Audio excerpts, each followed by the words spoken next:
Welcome, guys, to the Think Alpha Project. We have Mr. Cortez G. West. What's up, man? Brother? Been knowing each other for years, and we just now sitting down, man. Come on, man. Come on now. Come on. Come on, bro. Come on, man. I'm not gonna say it's who fault it is, but I mean, it was not. Come on, man. just all kidding. Right, man. Look. All right. But either way, I'm glad we got to connect, man. Absolutely. I think this is great conversation. We've had a great conversation so far, but I was like, man, we got to get to recording. That's what I was thinking because there's so many good things we already talked about. But dude, thanks again for being here. Likewise, I appreciate it, Thanks bro. for having me. Thanks for having me. Yeah, so there were some things while we were setting up that you shared. You gotta bring it back, okay? But we'll get into it over the conversation. What would you say, like, how would you describe what you're doing now? In my career? Yeah. Right now I'm doing a lot of, producing a lot of TV films. Yeah. A lot of music videos, getting ready to work on a film actually in April of this year. That's a blessing. But right now, a lot of music videos, producing and assistant directing. It's fun. It's something that I never would have thought I would be doing today, which is why I feel like a lot of people sometimes have to put yourself in predicaments to where you can find yourself, kind of, sort of. And I think that's what I did. I kind of put myself in predicaments where I can find myself. And now I enjoy doing music videos and films and documentaries and anything pretty much TV and film. Yeah, it's crazy. You had a pretty interesting start. Like you were telling me about that. You gotta share that story. Cause you didn't start. First off, before we go into that. So I didn't tell you this, but I could tell you're not from here. Yeah. I could tell you're not from here. But I told you what I told you earlier was because of a vibe, but it's also in the way you talk. Have you ever heard that? You've gotten that before, right? People always tell me that. Yeah, exactly. Yeah, I'm originally from Frankfurt, Germany. Military brat is what they called me. Both parents. Moved to the States. My first city was Albany, Georgia. Albany, Georgia is like the size of this room, bro. Albany, Georgia is like the smallest country place ever. And I was originally born in Frankfurt, Germany. Came here at 13 when my mom passed, which caused us to move to the States. Yeah. Only child, just me and my father at that time. And I've been to a lot of different places, man. Alabama, Huntsville, Alabama, Birmingham, Alabama, Atlanta, Savannah, yeah. So you've been all over the South. All over the South. I haven't spent that much time in the South. Yeah, I like the South, which is why when I come here, it's like, people think that, like you said earlier, like people think you're from the East Coast. People are like, hey, where are you from? Like I can't put it on, but where are you from, bro? And I just think that I think this, like meeting so many different people, my accent and everything just comes and goes, and like I meet different people. And my mom was very particular on how you pronounce your words. Yeah. And she didn't like the word nasty. You said that, she hit you in the mouth. Nasty? Yeah, she hated that word. You don't say something that's nasty, you say it's not good.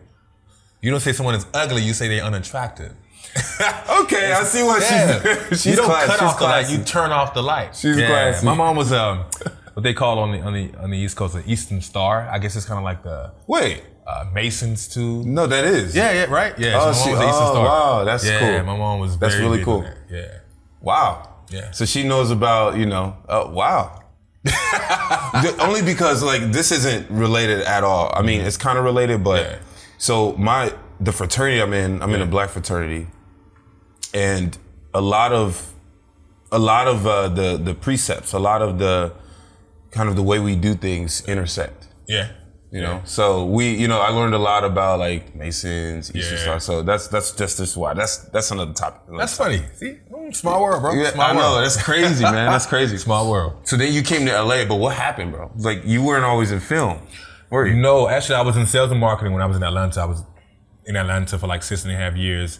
After I graduated from a military academy in Gainesville, Georgia. So Gainesville, Georgia is like 45 minutes away from Atlanta. So it's like the Hollywood to Los Angeles, kind of like that. So man, was stuck in Atlanta for like 6.5 years because I got comfortable. I was comfortable in Atlanta. And a lot of people, what I've realized is that sometimes when you're comfortable, you're stuck in that place. And when you're comfortable, you don't want to put yourself in predicaments where you need to grow, but sometimes you do have to do that. Sometimes the universe will do it to you automatically, or sometimes you do it to yourself. You have the right mind to do it to yourself, and that was me. So 6.5 years in Atlanta, and I was in sales and marketing for like the hospitality industry. But I was also still in entertainment, which is funny. for the hospitality industry. So I was a sales manager for this hotel, 5 Diamond Hotel in Atlanta. And I kept feeling like, what is wrong with me? Like I'm missing something. Like, where am I going? I don't know where I'm going. I just felt like I'm just getting up and going to this job that's paying my rent because I was comfortable. Was it paying you good though? Would you consider that Yes, good? bro. I have no worries. No, I think when I decided to move, I think that was when all my worries started to come. All my stress, everything just started to come, bro. But back to that, one day, like I said to you earlier, like I woke up one day, Monday morning to go to work, bro, and I was like, I can't go to work. I can't go back to that place anymore. I laid down, and that Wednesday I was on a one-way flight to LA. One-way ticket. Did you at least call in and say I'm not coming? Bro, I did not. I had like the leave of absence or something, what it was. That's crazy.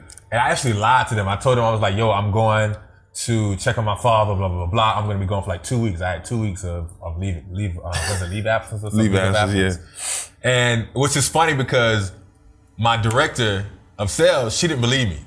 She knew. But she was there for me. She was like, I hope everything's going good. You know, she was like, whatever. Because it was just a spare moment. Like Monday morning, didn't go to work. Tuesday, I'm to letting them know that I'm not coming back for another 2 weeks. You know what I'm saying? So, but that moment actually helped me to realize that I needed to put myself in a predicament to where I had no choice but to be resilient. Yeah. Because I had never visited LA. I have never visited any other city in the States other than Alabama, Georgia, and Savannah, and North Carolina. Wow. So I'm coming here with like $400 and some, bro. $400 and some. But I knew I had my last check coming from that job because I knew I wasn't coming back. They didn't know that, but I knew I wasn't coming back.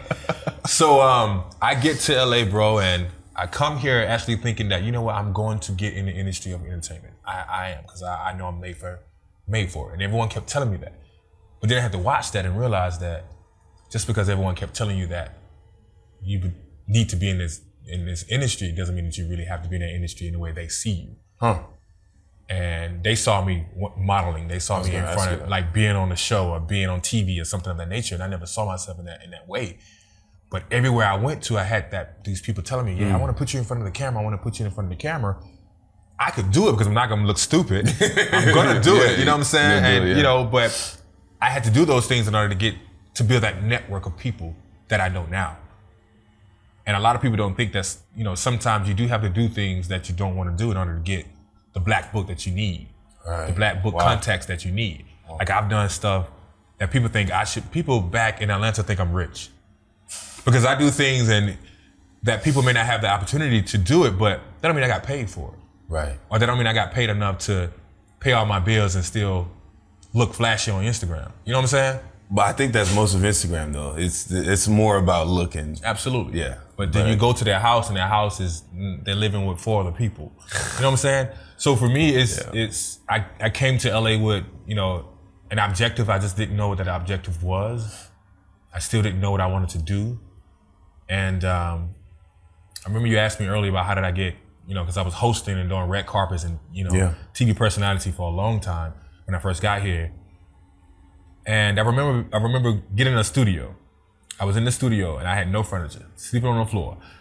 And I had this little iPad that I bought, but it wasn't a real Apple iPad. It was like one of the fake Android like type iPads that I got from like Skid Row area. And so I was on this iPad, and the only thing I had was internet, and I was watching this show called Black Hollywood Live. Okay. And it was the show on Black Hollywood Live is called This Week. And I've always been very particular on like watching the credits when I'm watching a movie or anything of that nature. And I saw this guy named as executive producer and creator of that show. So I was like, I went straight to Facebook. Started heckling this dude. He accepted my friend request. I said, oh, that's the worst you can do, brother. You should never let me in. I'm going down your throat. And I hacked his dude for so long, he finally gave me his phone number. That's the worst you can do, brother. Yo, I kept calling him, testing him. One day he answered the phone, which is funny because that's crazy. I can tell you another story that happened that way too, bro. But he finally he's like, all right, man, come by the studio. Let me see, you know, let us meet and we can have a meeting and for our hosting, people or whatever. Got to the studio and that's how I started becoming a host, because when I got there, we had to take a test, we had to do all this kind of stuff. And it's just a regular podcast. Yeah. It was from Maria Menounos, but she was very particular on who she had, on her platform, and it was a great platform to be a part of because I met so many great people and I had so many great opportunities. I actually took it like it was my own, and people think that I owned it for a while. It was like, oh, I thought you were the creator of Black Hollywood Live. Oh, I thought you was the producer. Nah, bro, I just act like that. Wow. I mean, so I started off as hosting, TV personality, and moved my way into production. Wow, man, that is interesting. So now you've been working with. I mean, we talked about even people in music and rappers and stuff. Yeah. Crazy budgets. Don't know how that, man. Honestly, I really don't know how it became for me to start producing and directing music video. I really don't know. I just think that the universe, first and foremost, God. I think that God, along with the universe, because for some odd reason I think they're separately. Mm-hmm. I feel like they have a way of showing you things without you even knowing. Like, have you ever realized, like, sometimes, like, this year went by quick. What did I do in this year? Or how did I get here? Or, like, I don't remember doing this to get this, right? And I just remember, like, some point I was like, oh, that work that I put in when I was hosting, when I was doing red carpets, and I was literally approaching people as if I was the brand. I truly was the brand of Black Hollywood Live and AfterBuzz TV. They just knew that I was this person that, I was somebody. Or maybe I am somebody. Let me hang on to this person. Let me keep in communication with this person. And it went from me, like I said to you before, not getting paid for gigs, just being on set. I was still learning. Right. So technically, yes, I was getting paid. I was still learning because I was putting myself in predicaments to where, yes, I'm working my behind off and I'm not getting paid, but I'm learning so much. Like I said to you earlier, I don't have Sally Mae busting down my wall. I'm telling you, that's a good thing. That's a good thing, man. I'm telling you. So, man, because I realized that what I was doing when I was creating these shows and producing these shows and booking these guests, I was already doing it. I was putting in the work then. Yeah. So why not reap what you have now? So, I started to realize that's what I was. I am a producer. I am a director. I didn't have to go to school. It just came to me because that's something that I knew I could do.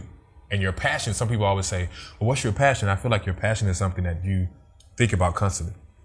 And it doesn't have to be something physically that you do or can do, because sometimes your passion is just being you. And you can just be a great person, a good listener, or a good speaker or whatever. Yeah. And that could be your passion and you don't even know that's your passion. Right.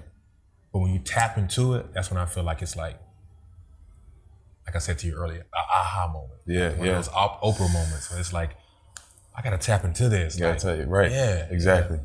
So one of the things I heard you talk about was, the fact that when you assume, like, you put in the work, but you put in the work assuming yourself to be the face of whatever you're doing. Yeah.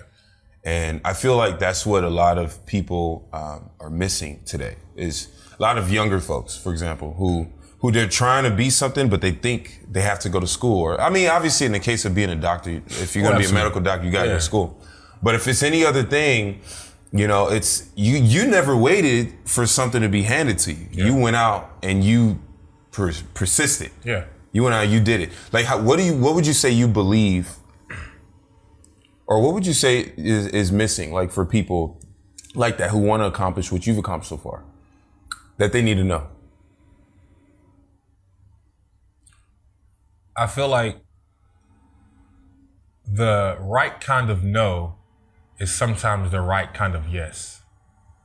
It's like, I've been told no so many times, and no, I can't do this, and no, you don't have the credentials to do this, or you're not able to do this because you didn't go to school, you don't have a diploma, you don't have a degree in this, you don't have the knowledge to do this. I think I was told so many times, no, I can't do something, or I even told myself sometimes that no, I can't do something because I didn't have certain things. So, yeah. I think I needed to, like I said before, put myself in predicaments to where I act like I was that person already. Like, I literally had to tell myself, like, bro, like, you the shit's naive. Like you can do this, bro.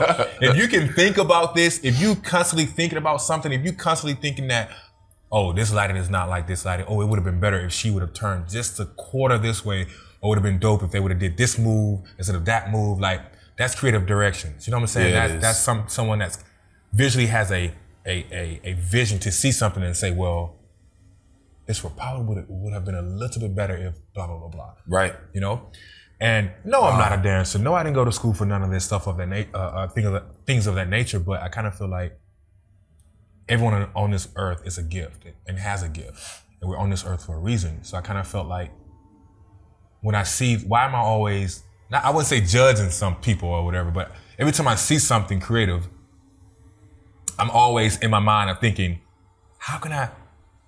If I'm thinking about making it better, then that means that it could be better. So I know I'm not the only one that's thinking that. Exactly. So why not work on trying to make everyone in this room satisfied with seeing this show or seeing this video or seeing this person perform?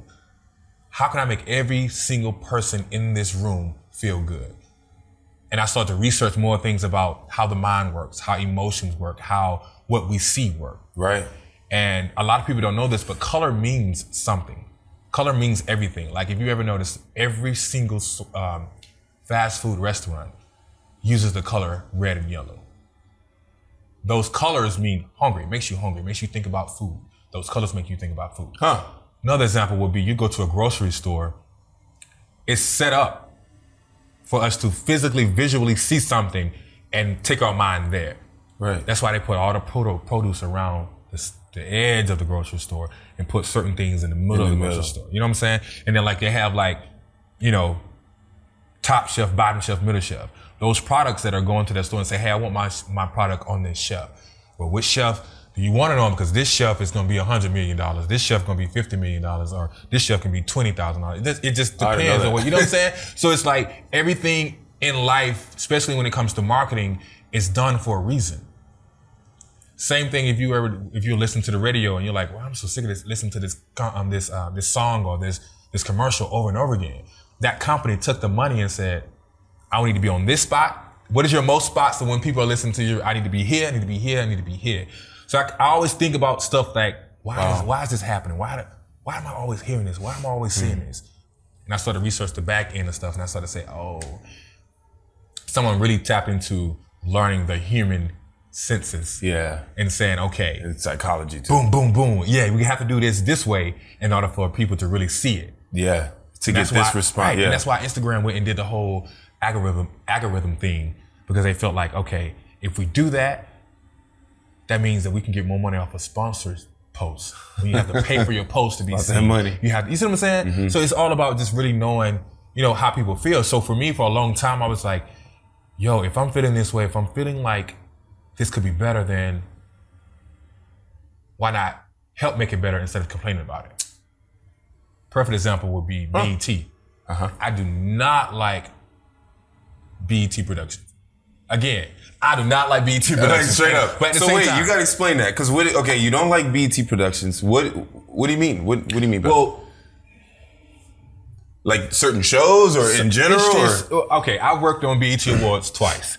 And for me, it's one of those things where like I kind of feel like us as black people, we sometimes, when we have opportunities, we sometimes do it halfway.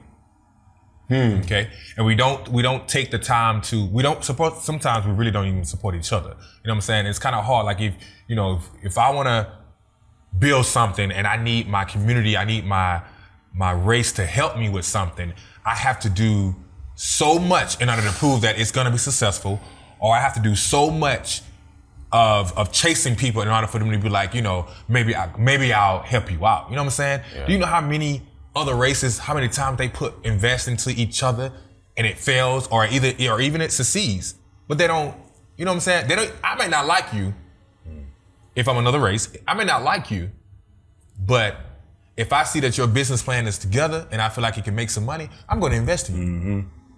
But us, we're in the club. This dude stepped on my shoe one time. He didn't apologize. I'm not going to go in business with him. You know what I'm saying? And so for me, it's like that. Yeah, too. For real. It's so sad. So for me, the thing about BET is that BET should be a show to where it looks like the Oscars. or it looks like the Stellars. And when I say look like it, still keep us into who we are, which, you know, having our performances and things of that nature, but it needs to be filmed like if I was Bill Gates or someone watching it. This is amazing. I want to watch this. The filming, the producing, the lighting, and this is really, really awesome. Man, we see cuts before they go to commercial. We see them MC like naming, introducing the wrong person on stage. We see people running across stage before they go to commercial. And I'm like, yo. So for me, I felt like instead of complaining about it, why not work to be a part of it? I've been filling out application at BET for years. Like I know so many people at BET, you know what I'm saying? But it's like, I want the opportunity to be a part of the team and put forth what I could help to make it better rather than just complaining about it. Right. And I feel like in our community, we don't do that enough. We don't do that enough. We don't help each other out enough to say, hey, this ain't looking right, you know what I'm saying? We still got people watching us there. Look how much, you know, racism we still going on, you know what I'm saying? People try to hide it, but it's still going on. Right. So even, why not force, instead of complaining and pointing the finger, let's make it better for ourselves so they have no choice but to say, you know, I want to be a part of that. Right. You know what I'm saying? Take responsibility for how you can make it. Look at Beyonce. When the last time we seen her be at BET Awards? But that's not why, though. Just how things are ran there, it's just not, it's not, if I can pronounce this correctly, it's not a well-ran machine. Got it. Each year is something different. Each year there's a different team there. You know, they don't really want to maybe invest in, you know, a good team maybe, or whatever the case may be. I think that it's not just what we see on television, it's what's going on behind the scenes. Yeah. How things are ran. Yeah. I mean, I guess I would like to, because what I ultimately want to do is, because this is the conversation, I want to make sure that we apply this. So if we can apply this to the people listening, what I'm hearing is, look, if you're going to do something, like really look into the nuances of it and make it the best you can possibly make it. Okay. And if you're gonna be into something where it involves other people, if other people give you a chance, work to make it better for everybody. You're serving everybody around you. Absolutely. Right? Is that how you would say that? Absolutely, because it's to me, I feel like what I do is not for me. It's for the people behind me as well. The people that was coming after me as well. Those producers and those directors that I reached out, Instagram, DM, emailed, reached out to, and I said, hey, I'm not looking for a paycheck. I'm looking for the knowledge that you have here, because I don't never want to hold any knowledge on me. The only way that us and within our community can move forward is if we work together. Right. And if I'm holding the knowledge that helps the people coming behind me, how can we move forward as a community? So for me, any knowledge that I have, I pass it on. Yeah. Like people ask me something and I'm able to, and I have the time to give it to them, I'm gonna give it to them. You ask me a question, I'm gonna get that answer. And if I don't know the answer, I'll find out for you. Like that's awesome, man. That's how I'm gonna do it. That's awesome. And for me, I think I'm so strong bit on that is because all of the people within our community that I reached out to, that I looked up to, that I still look up to, it was so hard to really connect with them until they saw me in person and they saw me, you know, being introduced to them by someone else that they respect or love. Why is that? I think for me, I would say in the Black community, and I hate to say that, I hate to keep doing the difference. The thing, whatever, but it's so true. It's so just real. Speaking truth, man. And the thing is about that, people don't want to talk about it. People don't want to say it. This is what's really going on in the Black community. This is what's really going over here. And I'm not a political person. Right. I'm not that person whatsoever. I mean, you're not even really from the United States. Exactly. You know, and I'm not a person that's like, you know. So you're really objective about it. You're just saying it's not what it is. that. It's just what I've experienced, and I can only speak of what I have gone through. When people ask me my opinion, I'm always talking about what I experienced. I'm not going to give you an opinion on something that I have not experienced. And for me, when it comes to dealing with our community, I just think that it started way before slavery. Like the whole house slave and the field slave. I'm sure you or some of you guys have maybe heard of this before, but I just kind of feel like we have not tapped into an opportunity to where if I have an opportunity to be somewhere, to be successful in whatever it may be, I'm not willing to say, I made it here, now come on, man, I need my people with me. I'm so focused on the fact that I did it, that if I did it, you can do it too. Oh, come on, man. So you're saying that's what you're experiencing? Yeah. And instead of them just saying like, hey, yeah, I made it here, you know what I'm saying? This guy is literally reaching down my throat to get this knowledge from me, or just to be in my presence. Yeah. That's a blessing, because no one on this earth is God. And thou shalt not honor no other God. You know what I'm saying? So to me, I feel like I'm not really honoring the person. I'm honoring what they went through, because I know it was hard for them. So why make it hard for the next person? Wow. Why let that person go through that? Yeah. All the way. Because sometimes if you had to go through hardship to get that means you're gonna respect it and cherish it a little bit more. Yeah, for sure. So my path is gonna be a totally different path than yours. You know what I'm saying? But who's to say the hardships within that path? Like, say for instance, you know, this is great what you're doing here, and people need to hear from the people that you have on your show. They need to hear from you. This is great, but I didn't have the opportunity to do this. I didn't even think to do this in the beginning. But you did. So you've already surpassed me. You see what I'm saying? But look at the knowledge of where only thing I can do now is just say, hey, when I got to this point, when I was able to be on red carpets and interview this person or interview this celebrity or whatever the case may be, you know what I'm saying? This will help. Set up this like this. Do this, do that, do that. Exactly. Try that. Based on your path, your journey. Exactly. Yeah. You know what I'm saying? Because a lot of times, man, when it comes to doing stuff like this, man, the people that you meet, the celebrities that you talk to, they have tons of interviews that they take, bro. And 9 out of 10, they tired of answering the same question. Same question. So when you're sitting down and you're just having a conversation with a celebrity or a person that people think is a celebrity, that sometimes becomes your friend. Yeah. There's so many celebrities that I've sat down with and I've had a conversation with them. Yes, the email to the management was, yes, I want to interview so-and-so. But when I sat down with them, we're having a conversation. Yeah, we're talking. And that's why your viewers are going to look at your content and be like, yo, I never knew this about this person. Yeah. Or, oh, this is so cool. Or blah, blah, blah, blah. Instead of asking, oh, my album is coming out so-and-so, my movie coming out so-and-so, that kind of stuff. You know what I'm saying? You want to get that nitty gritty, and those people become your friends. I would say out of interesting you said. All the celebrities that I've ever interviewed, they never forget me.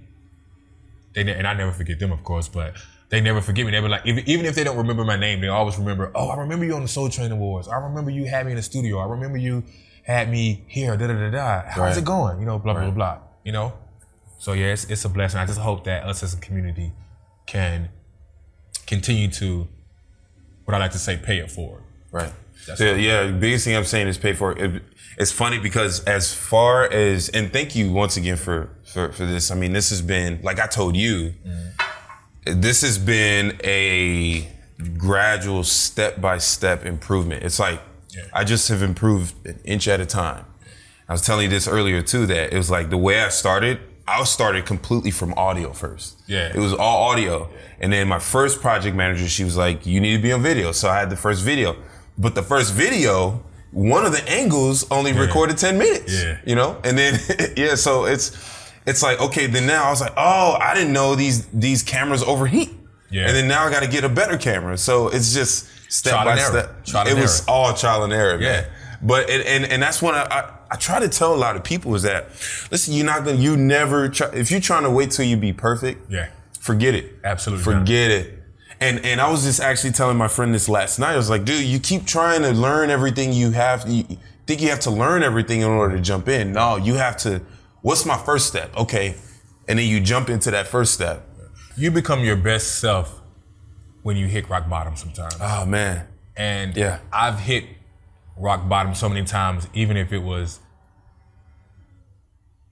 I've actually put myself in a rock bottom situation before. And of course, you know, the universe has, God has, because everything that bad that happens to you is not necessarily Satan or a demon or the devil, as you would say. Get behind me, devil. I'm not dealing with that today. Sometimes it is a situation to where, you know, the universe is trying to, hey, yo, I'm right here. You know what I'm saying? And when I said I put myself in predicaments like that, like I've put myself in a situation to where I quit jobs knowing that I was not happy. Because sometimes when you're going to a job and you're not happy, it is okay to remove yourself. If you're going to a job and you walk in, you're happy leaving home. But as soon as you clock in at this job and you get around your employees, your coworkers, you start feeling totally different than you were before. You're not supposed to be there. You're not supposed to be You there. got that job because the universe, God wanted you to be there for a certain period of time, and you're outweighing your stay. You're outpassing it. You need to think about it and say, well, why am I always irritated with these people at work? Or why am I always like irritated with these customers or these guests or whatever the case may be? I think a lot of people can relate to this. I can't remove myself. Oh, I can't remove it. So, and then it's funny because that's the flesh side of us that always say, well, do not put yourself in that predicament if you don't have nothing else set up and ready to go. Yeah. Don't leave this job if you don't have another job coming. Like the monkey bars. I've done that since I've been in LA about 3 times, bro. And didn't have nothing coming, but I just knew something was coming. Yeah. And each time I was always able to get a job, but I always left because I was like, no, this is not for me. I know I'm supposed to be doing something. I'm supposed to be doing something else. And I've been in predicaments the way, yes, I've left the job, lost my place, lost my car, messing up credit and things of that nature or whatever. And I was like, you know what? Excuse me, so sorry. I have to figure out a way to get back on my feet. But why not do it in a way to where I can do it? It's my passion. I enjoy doing it when I wake up and I'm putting my clothes and I'm going to work. I'm going to go do something that I enjoy doing it. And then the money will come. Yep. So when the money start rolling in, I forget that, money is coming. I forgot I had this check coming. I forgot about this because I was just doing it because I enjoy doing it. Exactly. You see what I'm saying? Exactly. And sometimes people just forget, like, I don't know what my passion is. I don't know what my passion is. What's that one thing that people always say about you? And you don't even notice it because you're doing it, because you're being yourself. That's your passion. And you be yourself in it, right? Yeah. Because your passion doesn't necessarily have to be something that you physically can do. Because you just may be that person. Everyone is made to be a doctor. I mean, everyone is not made to be a doctor. Right. Everyone is not made to be a counselor. Everyone is not made to be a certain type of person that takes on so much of people. What is it called? An in-house nurse. Everyone is not able to do that job. You know what I'm saying? It takes certain people to do that. Yeah. So if you can't find something a career or something physically that you can do on your own, and it's a passion, it doesn't mean that it's something that you can physically do. It can be something that's you just who you are. Right. Does that make sense? Yeah. No, absolutely. No, the reason why I'm going to share something too to that is I have a friend at one of the hospitals that I'm at, and she was telling me how she wants to. I always talk about business because I just love it. I just love. It's not necessarily about business, but it's identifying what you love to do and doing it in a way where you can serve people, make a lot of money, make a big impact, that kind of stuff. So I was just telling her about that. She's excited. Now she's like, but I don't know what to do. I don't know exactly what to do. I know I want to do something. I don't know what to do. I go, well, what do you love? Yeah. And then she goes, scuba diving. I go, okay. Well, what do you? I didn't want to lie. You know what I'm saying? I was like, right. Okay. Well, what do you love about scuba diving? Mm-hmm. And so she starts going on and on and on, and it's great. I'm loving it. It's great. She starts to speak about it, but then I noticed what she was talking about. She said something inside of that conversation. Here's what she was talking about. She was talking about how the instructor there was a class, and the instructor was teaching something specific about when you go underwater, mm-hmm. and it's about buoyancy, like the ability to float with the equipment, right. And how he was teaching something that she knows and she studied wasn't true. Like it wasn't true, and all he was doing was just getting through the class. He wasn't actually teaching. That's what she said. He wasn't actually teaching the actual principle. So the point of what I'm making here is that they go upstairs, they're done with the class, and then she's explaining this to someone else, a classmate, explaining it, and the classmate goes, wow, I've never heard it said like that. Like, you just broke it down. Like, I just got everything I needed from the class by listening to you. Mm-hmm. And I was like, oh, that's great. But I want to challenge that. And I want to challenge that, okay, scuba diving, it might be a passion, but I think what you're passionate about is the way things work. Mechanics of things. I say, I want you to think a little step bigger. Yeah. it's not necessarily that it's scuba diving, it's mechanics. You know what I'm saying? Because you may enjoy doing that, but it may be something that it may be something about scuba diving that that really gets your gears grinding. So that's it's about true. that. And another thing I want to tell people is like you know, I tell people because she wanted to, you know, I said, look, she wanted to make sure that she picked something where, you know, you could make some money, you could be compensated well for doing what you love. And I go, okay, that's great.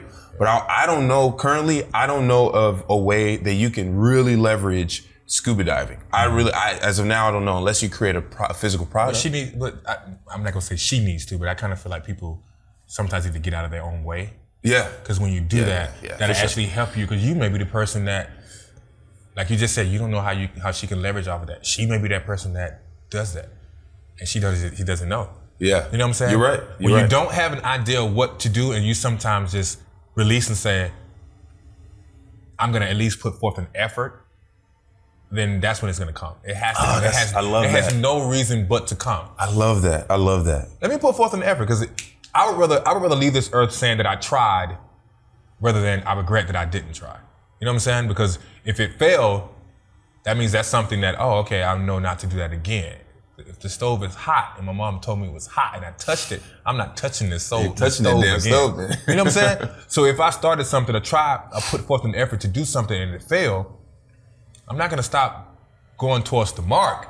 I'm just gonna go a different way. Wow. You see what I'm saying? Or try it this way, or try it this way. Yeah. Because that may just help you to be the person to say, I made $1 million off of scuba diving, whatever, because I did this. I tried, I put forth an effort. I saw where it was not being successful, and then I made it successful. Right, again. exactly. You know what I'm saying? Exactly. And that's, to me, I feel like that's something like a stamp. That's like a stamp of approval for yourself. You know what I'm saying? And then you become that person that's just like, you know what?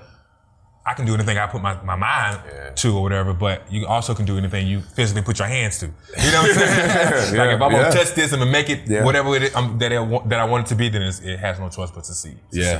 You know, I love what you said, because too, and this might be a little bit of a tangent, but so I'm in a situation with with people in my business, with Herbalife actually, where, you remember when we had like the gym, the fitness spot. Yeah. So we had that spot, and of course we closed it down. It was a choice. It wasn't a solo choice of just me, but it was a choice of all the partners, the two partners that I was with. Still love them to death. But now, like I told you, I actually appreciate being a little isolated now, because what I learned is when I put all of me into something, like Herbalife, like for a year after that, I didn't do anything Herbalife-wise. I didn't build any business. I didn't do anything. I've started to focus on creating a podcast. But now I'm in a situation where I picked it back up again, but I say, you know what? I'm about to do this on a completely different level, based on what I want, based on how I want to do it. And so what came from that is I've been able to put my hands on it, but I needed to be by myself, because I noticed that when I'm around other people who are also doing Herbalife, who have become successful, I told you this before, I can't help it. It's like people's beliefs about how business should be built. It's like most people can't help but share that and put that on other people. Right. So that isolation is what I needed to make sure that I did everything. And I didn't know how I was doing what I was doing, but things are starting to work out really well now for me. But it had to take me learning that first step. And I had to learn a lot, because it's a difference in the way I'm marketing. It's complete online marketing. It's doing it in a different way. And that's consistently changing, though. Oh, man, it's crazy. These millennials, man, it just if you do not keep their attention span for the right time, it's like you missed it. Yeah. You'll miss it. Yeah, you'll miss it. You'll miss it. You absolutely miss it, bro. So I definitely feel you on that, like putting yourself aside, because sometimes it's like being isolated, being away, you become the outside person looking in. And you're able to watch and walk around and be like, oh, I got it. So even though that's what happened to you too, though. I was just about to say that. Yeah. Even though I was on these sets to where I didn't know anyone, I still walked around like I was someone. I still walked around like I was supposed to be there. That's another thing that people tend to don't do.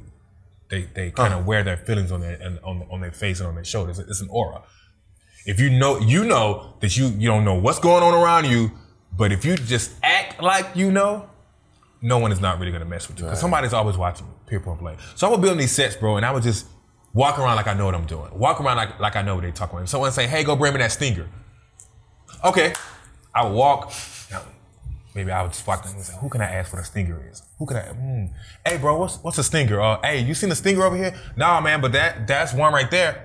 And boom, a stinger is an extension cord. You're like, you see what I'm saying? Aha, you know what I'm saying? So I always kind of instead of saying like, what's a stinger? What, you know what I'm saying? To the person that asked exactly. And then now that director or that producer's like, okay, why? First of all, why is he on set? And who is he? And da da da.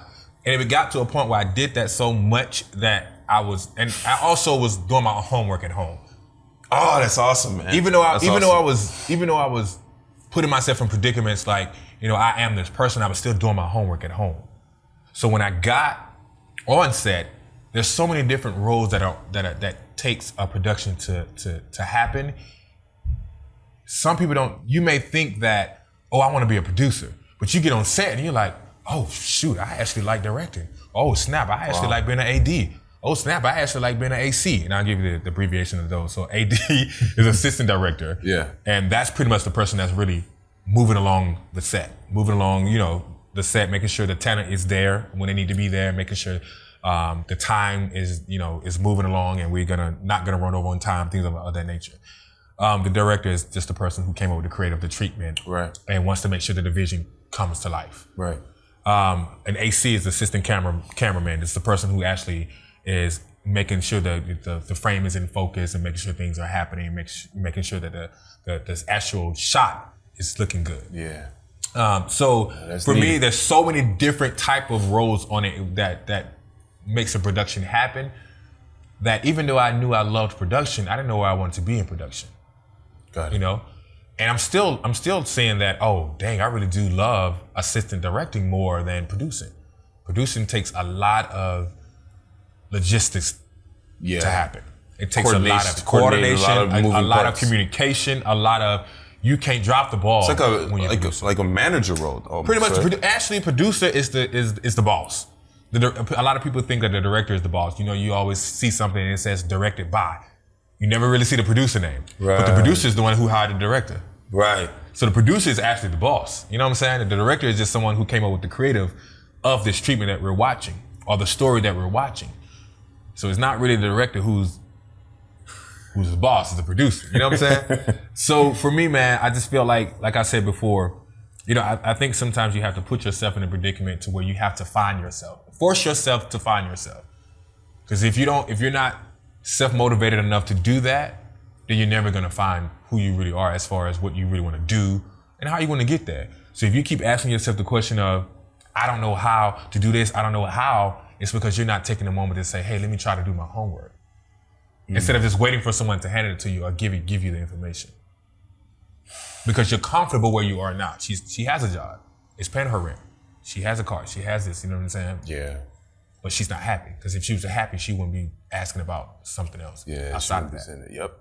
So 9 times out of 10, we're just comfortable where we are. We don't want to have to deal with how I'm going to pay my rent, how I'm going to pay my cell phone bill, my car note, how I'm going to eat, those kind of things. I've been in a situation to where I put myself in a predicament to where I didn't even know how I was going to eat. I didn't know how I was going to do any of those things. But when I just sat back and was like, I'm not going to worry about this. I'm not. No. I don't care. I would just shake my head, and next thing you know, someone texted me and said, hey, I cook, come eat. You know what I'm saying? Interesting. Lost my place. And was like, you know what? Put my stuff in storage. I was like, you know what? I don't know where I'm going. I don't. And then all of a sudden it's, I got an extra room. You can stay here for a while, for a month or two. You know what I'm saying? And I think a lot of people were able to do that for me and didn't mind doing that for me because they saw the person that was in me. I'm very persistent. I'm not gonna just lay on someone's couch or be in someone's space. You go get it. I want my own. I want my own space. Yeah. I'm the person that wants to give to people. Right. So I want to get a 5-bedroom and make sure that someone has a place to lay their head or eat or whatever the case may be. The riches that I obtain are not for me.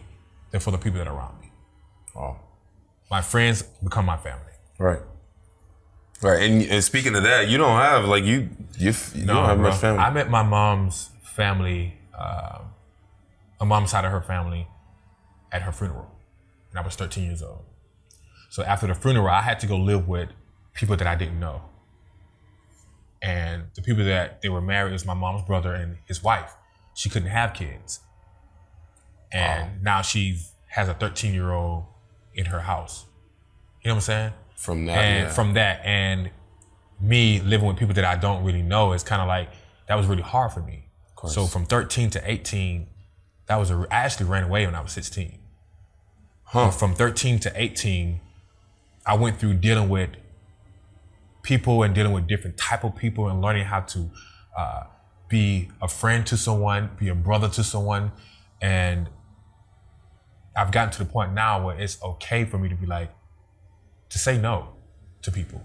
Like I used to just give, because my mom left me pretty good. She left me pretty good. But I used that for other people. Like I was giving my money to other people. I was giving the things that my mom left me to other people. And now I have nothing to show for it. I have nothing to show for it, as far as I have nothing that my mom left me financially. So I had to really jump back on board and say, hey, I need to, first of all, continue my family as the only child. And for one, and then for two, it's like, because I went through such a hard time with my family, the actual family that I met and was living with after my mom's funeral, it was one of those things where I wanted people in my life that truly cared about me and not cared about me because my mom left me money or left me these things. You know what I'm saying? So when I started to come out in the world, bro, everyone that was my family was my friends. And I always made sure that they had what they needed. But as I got older, I started to realize that some people get comfortable with what you do for them. And that determines the basis of the relationship for them too. Pretty much. Based on like what I said to you before, it becomes motives. There's a motive that you're my friend. And some people just straddle the line. Like if they know that you're a person that is going to be successful, they'll try to straddle the line of being your friend until you make it. Like they only just want to be your friend and be around you and just kind of hit you up every now and then. You know what I'm saying? Never invite you out or never do none of that, but they just want to know that you're, keep in mind, don't forget about me. Hey, keep that in the back of your mind. Don't forget about me. You know what I'm saying? Because they know that you're about to be on the edge of something. That's not your friend. You know what I'm saying? So I've dealt with that. Those are going. And then you deal with those friends that they only want to be around you because they know, because of what you do. Or they only want to like you because of what you do. Females only attracted to you because of what you do. You see what I'm saying? And people will ask you, what do you do for a living? Ask you. I recently saw something on Instagram and said, people will ask you what you do for a living to determine the level of respect to give you. That's so true and that's so real. It's so real. People, I never walk around telling people what I do or asking people what they do. I want to know you and like you for the person that you are first. Yes, what you do may gain that a little bit more. It plays a role. But I don't want to walk in head first with that. Right. Ever. So when I ask someone, what do you do being the first thing? What? I don't think it means because I'm trying to gauge how much I respect. Mm-hmm. Sometimes you can ask that just to have a conversation. That's just a normal conversational type piece to start off with. But when you think about it, when you're a person, think about the person that is a celebrity or is a someone that's behind the scene that actually makes stuff happen. It's like the big movies that we watch, and we just don't have a name to a face to a name, and it just may be that person. They don't know that you don't know who they are. You know what I'm saying? But if you ask them that, it's one of those things where like, as a celebrity, I have to kind of gauge on if this person trying to be my friend or they just trying to, really get to know who I am. You know what I'm saying? I bet they deal with that all the time. All the time, bro. Like people asking that question to me is one of those things where I feel like either, yes, they may not have a motive, they're just having a conversation, trying to have a conversation piece, but it ends becoming that factor. Because if I say, well, hey, I'm a producer. Oh, you're a producer. What's the next question? What do you produce? Or what have I seen you produce? And if it's something that's big, Star Wars. Star Wars. Oh, what? The one that's just out. You know what I'm saying? Like it becomes a point to where it's about that. Now it's about that. You don't know my full name so now. True. You don't know where I'm from. You don't know what I like. You don't know what I don't like. Or you don't, those kind of things. And it's just become a moment to where that conversation becomes about that factor and not this relationship or this bond that we was trying to have. You know what I'm saying? Yeah. Yeah. Wow. Yeah, that's interesting. I'm just thinking about, I'm thinking about, there's a girl that I met. Actually, she's a nurse. I met her working a random shift somewhere random, right, in East LA. So we're working. And so we start talking about business. I just love talking about business. Yeah. So we're talking about business. She has no idea what I do. I have no idea what she does. So we're talking. But probably by the end of the night, it's now probably 4:30 a.m. because it's a 12-hour shift from 7 p.m. to 7 a.m. We go to exchange information. And, these days, a lot of people, what they do is they exchange Instagram first or Facebook, whatever. So that's what we did. And so I look, I'm like, girl, you famous over here. You famous. And I looking back now, I think it was probably appreciated that that was the last thing I got to learn about her. You know what I'm saying? Yeah. That we spent probably the entire night just talking about business before that even happened. Absolutely. Absolutely. It's interesting you say that. So now you think about that more. It's funny because when it was brought to my attention, to be honest with you, Russell Simmons brought that to my attention. Mm-hmm. Last year he did a movie. It's called dang, I forgot the name of the movie. It was with Kieran. But yeah, I went to the press junket for it, and we was talking a little bit. We were going to Tantra's, which is his yoga place that he has, and we were there. It was like a little event that they were having. And he said that it was one of those things. He said, he was like, I don't like when I hear people talk about what they do, because it makes a moment to where it's just petty talk. It's petty talk. Yeah, we're not talking about trying to connect. Level. You know what I'm saying? It's just petty talk. You're just having that conversation because now that becomes what the conversation is. When we should be talking about each other, we should be trying to figure out how to work together doing something else. You know what I'm saying? Or just being better, or just learning another person. Because at this moment, that means we're just having this conversation because, it's an event and we just standing here. I mean, hey, you stand beside me, so hey, let's just have a petty conversation. I don't like those guys. Because you can feel there's no real connection happening. It's just you talking because you feel like maybe there's obligation here. Yeah, like and then I gotta figure out, let me go and grab me another drink.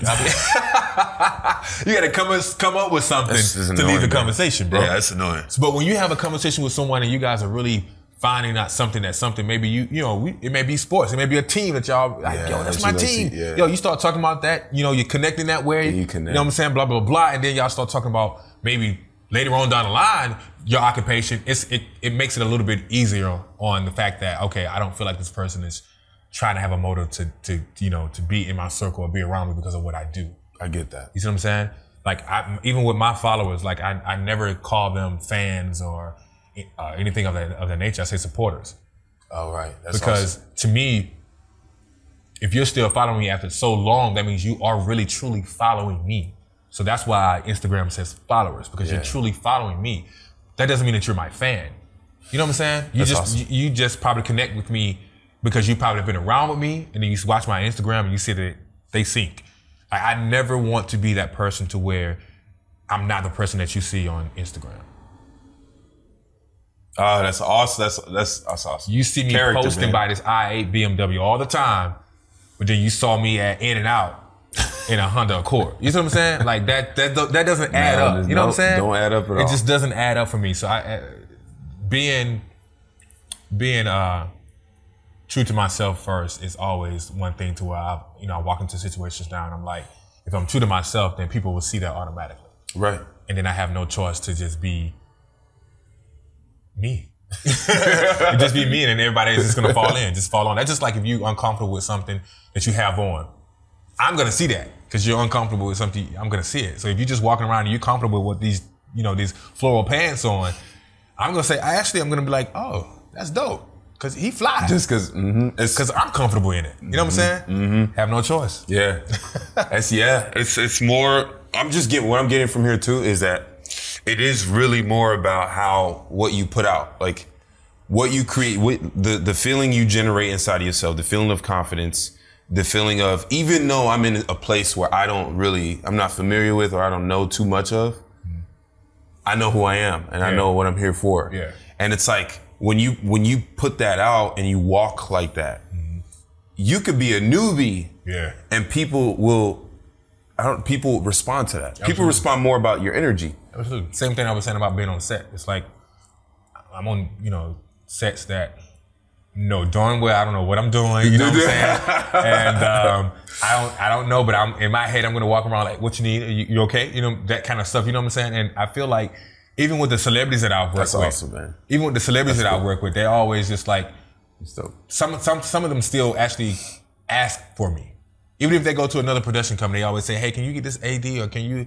And that's to me, that is a privilege to have. That means that this person is comfortable with me because I looked at little things that most people haven't. And they probably been in the industry way longer. They have been in the industry way longer and work with so many different people, but they think about this guy. Yeah. Perfect example, we did the narratives for LaToya Luckett's recent album. We did 3 videos for 3 of her singles on her album. My first day working with her on set, she had on this dress to where it shows some unflattering parts of her back. When you sit down, of course, when you sit down, it's gonna crouch over. It's gonna show. So for me, if I'm looking at the frame and I don't like it, and as a female, especially as a celebrity, especially how the internet has no chill. These days. You know what I'm saying? I was like, I took a picture of it. We yelled cut. We transitioned for the next scene. I walked up to her. I didn't yell it out. I walked up to her. I said, hey, watch this when you sitting down, blah, blah, blah. She yelled out, oh my God, I love you. I just love this guy. And we've been cool ever since then. You had her You know back, what I'm saying? man. Because it's like, my thing is, that goes back to what I was saying before. Like, I always see things that most people don't think about at that time until it's too late. And I'm just blessed to have that vision, because I would want somebody to do that for me. If I look a fool at something that my breath stink, tell me. My breath stink. Tell me right now. Because I don't want to be walking out here walking confident, and talking to somebody and they looking at me like, God dang. So to me, I just feel like being real and being true to yourself is, you have no choice. But when you are that person, you have no choice but to have everyone around you to be that way. Yeah, so everyone around you going to start being like, yo, this dude is real. Like, he going to say what's on his mind. He going to tell you, about, if it's something that, you look crazy about, he going to tell you. I'm going to tell you. But it's not what you say, is when you say it. I'm not going to be, make you embarrassed or anything. You know what I'm saying? Right. So, it's all about the timing. Yeah. Man, that's awesome, man. That's awesome. Well, dude, you've said a lot in a great way. You've said a lot in a great way, man. And I really appreciate this. And so if I were to ask you, I want to ask you another question before we close out. If you had a giant billboard that could be seen possibly by billions of people, what would you have it say on it? First and foremost, I wouldn't have my picture at all. I wouldn't have a picture of nobody, because it's not about me. Right. It will probably be a white background. It would just have black letters. What it would say is,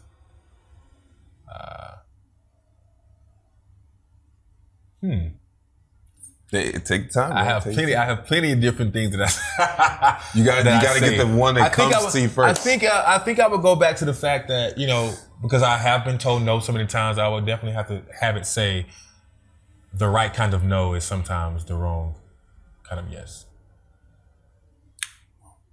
Okay, I'll take that. Sense? I'll take that. Saying no, sometimes, like, if you go to in a predicament and someone said no to you, that means it wasn't for you. If they would have said yes, and you walked into that situation, it probably would have not been the best for you. So that's how I see it. Yeah, so that no was a good thing for you. Yes. It's a good thing for you. Yeah. But I think that could translate to even a relationship. Like, absolutely. Something doesn't work out, but it was a good thing it didn't work out. It was a good thing it didn't work out. It's a very good thing it didn't work out. Absolutely, bro. It's a good thing it didn't work out. So yeah, man, that right kind of no is sometimes the right kind of yes. Wow. Yeah, that's right. That's good. And so, all right, Cortez, so how do we find you? I know you're on Instagram. How else can we find you? You can find me on all social media platforms, Cortez G West. G is for Galliano. Cortez G West. You type in Cortez, but I'm so happy you type in Cortez. Unique. I pop up. That's what? I pop up. Wow. It's really? so many other Cortezes, but I'll pop up. So thank you for that. That is crazy. Thank you for that. I was like, yo, like people always, like, you know how sometimes when you're out, you said it earlier, man. you know, people don't really exchange phone numbers, they exchange social media. Yeah, that's the business card. And all I have to say is, Cortez, and then type it up, and like, oh, it's right here. I'm like, oh. And I started recently noticing that. I was like, yo, this is dope. Wow. This is dope. So yeah, Cortez G West on all social media platforms. Super easy. Yeah, G West. That's cool. Dope. Now every time someone see me, they always say that. What's up, Cortez G West? Like, you had to say my whole name? Like, you had to say my whole name? Right. You want to tell them why you have such a interesting name? Cortez, you said Galliano? Cortez Galliano, which is Italian. So my grandfather is from Panama. He passed away the night before I was being born, so my mother named me after him.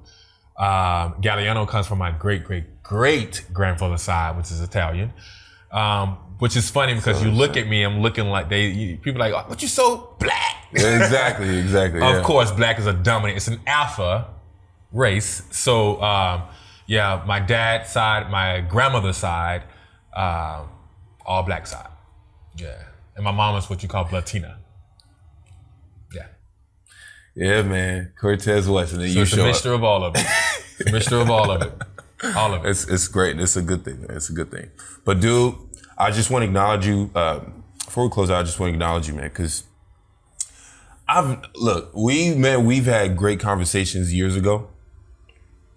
But man, like this, even the last hour before we actually press record. Yeah. Dude, I'm just so proud of you. First off, I'm proud of you, and second, you have great character. You've been able to become a man of such character, and I think it's hard to find these days, man. Thank you. Like a man with true character. So I just acknowledge you for choosing to be that kind of person, and hoping that that you see that in everyone and looking for those kind of people. So I heard you tell me you only kick it. You don't really kick it with people like that. Man. You have to watch. You said it earlier. You have to watch your energy. Yeah, you have to watch your energy, because if you continue to have people around you that just keep pulling from you, you'll start giving so much that you forget about yourself. So yeah. So man of such character, man. Thank you so much. I appreciate you, man. This has been great. Bless you, man.